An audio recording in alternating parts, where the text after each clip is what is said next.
दोस्तों मैं हूं आर्यन और लेकर आया हूं इंडियन हिस्ट्री से रिलेटेड कुछ इम्पोर्टेंट क्वेश्चन जो कॉम्पिटिटिव एग्ज़ाम में मुख्य रूप से पूछे जाते हैं और बहुत बार पूछे भी गए हैं।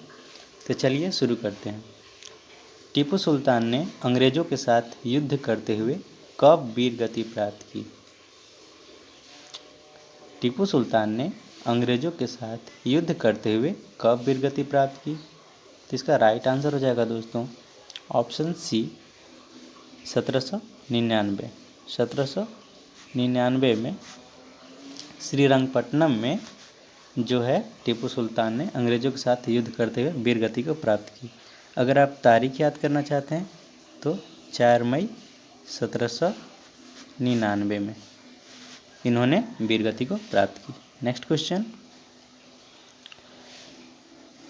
बुद्ध में वैराग्य भावना किन 4 दृश्यों के कारण बलवती हुई? मतलब बुद्ध ऐसा कौन सा 4 दृश्य देखे जिसके कारण उनको वैराग्य भावना मन में उत्पन्न हुआ? कौन सा आंसर सही होगा दोस्तों? तो ये ऑप्शन ए इसका राइट होगा। जब बुद्ध कपिलवस्तु के सैर पे निकले तो उन्होंने 4 दृश्यों को देखा। कौन कौन सा? बूढ़ा व्यक्ति, एक बीमार व्यक्ति, एक मृतक और एक सन्यासी। ये चारों को देख के बुद्ध के मन में वैराग्य भावना की उत्पत्ति हुई।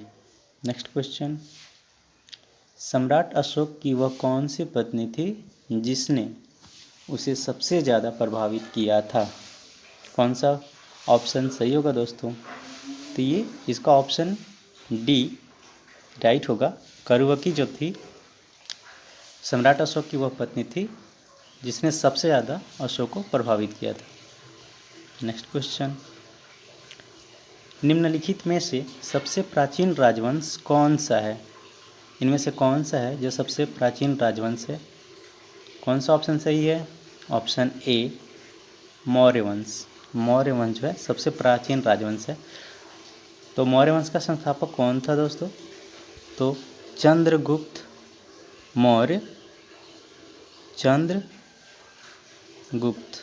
मौर्य जो थे मौर्य वंश के संस्थापक थे। इनका जन्म 345 ईसा पूर्व में हुआ था। ठीक है दोस्तों।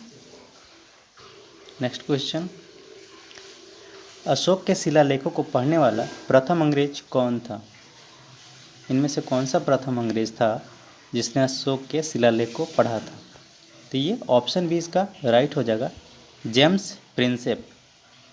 जेम्स प्रिंसेप जो थे अशोक के शिलालेख को पढ़ने वाले प्रथम अंग्रेज थे।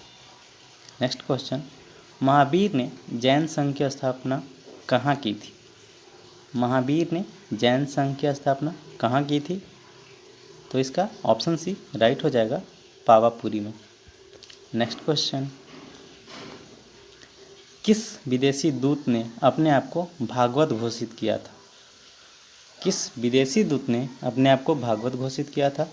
कौन सा ऑप्शन सही है दोस्तों? ऑप्शन बी इसका राइट हो जाएगा, हेलियोडोरस। हेलियोडोरस ने अपने आप को भागवत घोषित किया था। नेक्स्ट क्वेश्चन, वैदिक कालीन लोगों ने सर्वप्रथम किस धातु का प्रयोग किया? वैदिक कालीन लोगों ने सर्वप्रथम किस धातु का प्रयोग किया? तो तांबा का। ऑप्शन सी इसका राइट हो जाएगा। नेक्स्ट क्वेश्चन, हल संबंधी अनुष्ठान का पहला व्याख्यात्मक वर्णन कहाँ से मिला है?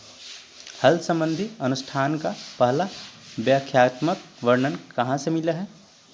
तो ये शतपथ ब्राह्मण में मिला है। ऑप्शन बी इसका राइट हो जाएगा। नेक्स्ट क्वेश्चन, किस वेद की रचना गद्य एवं पद्य दोनों में की गई है? किस वेद की रचना गद्य एवं पद्य दोनों में की गई है? आप लोगों को पता होगा दोस्तों, वेद 4 है, ऋग्वेद, सामवेद, यजुर्वेद, अथर्ववेद।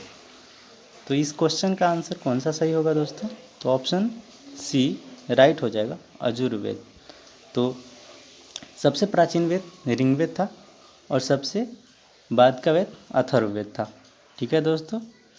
तो ये थे जीके के कुछ इम्पोर्टेंट क्वेश्चन जो इतिहास से रिलेटेड थे।